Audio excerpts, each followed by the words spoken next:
So, I don't know why I keep doing comic reviews. People hardly watch them, but I thought it'd be kind of fun to talk about this little series I got on a Black Friday sale, and that is the Doctor Doom series by Christopher Cantwell. I don't know what else to call it. It was a Doctor Doom. I guess it was supposed to be an ongoing, but then it became just a 10-issue miniseries. 10 issues. This is written by Christopher Cantwell, who I believe... I'm trying to think because that name sounds really familiar. Cantwell has been kind of big in Marvel. I think he used to do TV, and now he did this, and now he's doing Iron Man. I think he's also doing a few other Marvel titles, too. But yeah, Christopher Cantwell... this was his first foray into Marvel, I think, and it's with Doctor Doom, one of, if not the best Marvel villain out there. Fight me on that.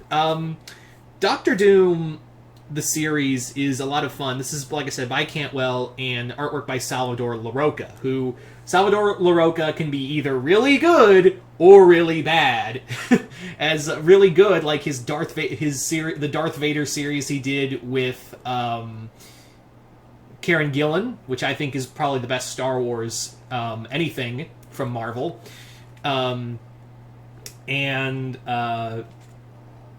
He also did some really bad artwork, like I talked about in Monsters Unleashed, where he did that one issue, and it was just the artwork is so bad. And LaRocca, it can be very hit and miss, but thankfully this time he hits. And I think he's really good at doing armor. I think his best work is when he's doing armor or like fun costumes. That's when he really shines. If he's doing like normal, if I put him on a book with like normal people, then we'd have a problem.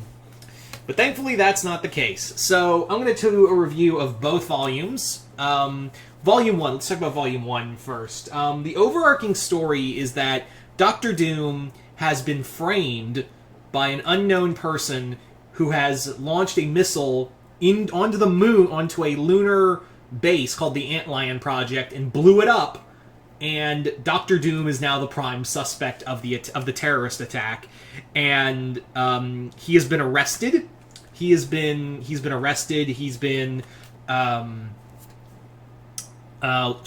of his land, his country, everything, his military, everything. And now Doctor Doom is like on his own, no armor, just his own skills and magic, and now has to like find out who caused this entire ordeal. Like who caused this whole who was behind the attack and not him.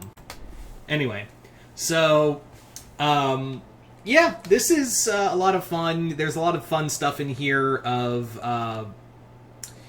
well, actually, it's fun in the sense to see a villain-centric book that is a straight-up villain-centric book. You know, even like in most comics, like Suicide Squad or Secret Six. Well, Secret Six was a villain book, but it was more like anti-hero. That's the thing with villain books, is that you really have to straddle the line between villain and anti-hero.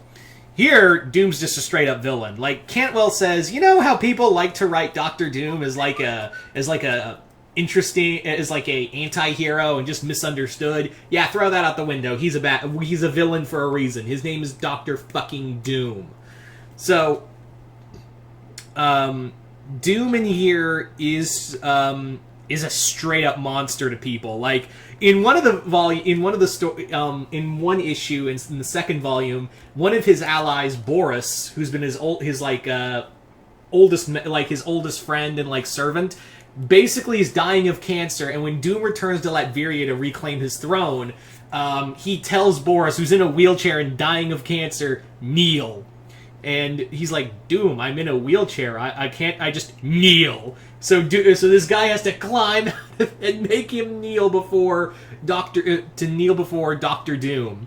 There's a lot of just horrendous things that Doctor Doom does to prove that he is superior. And Cantwell really gets into it. Like, Doom in here is put through the ringer, but it always feels like no matter what happens, Doctor Doom is always like 10 steps ahead of everyone else, because that's how Doom should be written.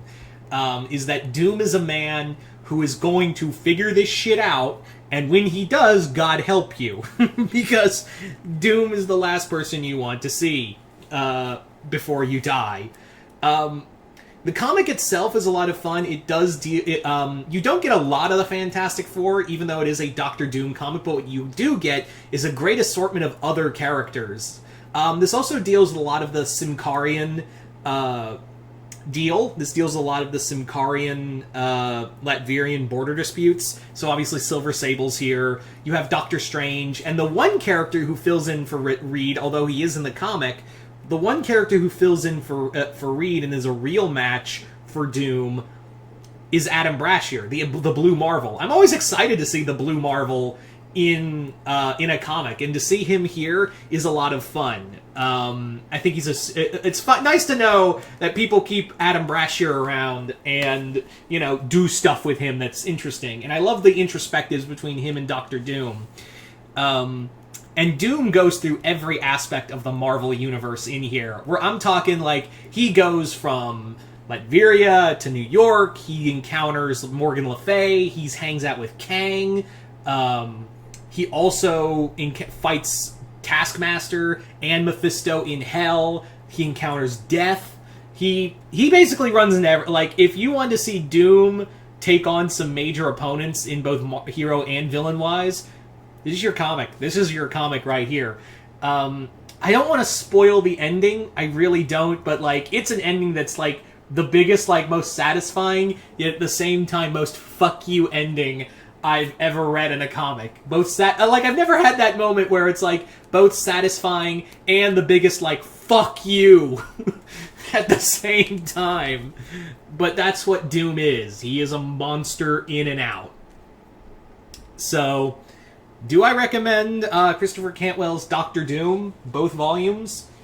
Yeah, I really do. If you love Marvel and you love Marvel villains, especially if you love Doctor Doom, I highly recommend getting this book. This was so much fun.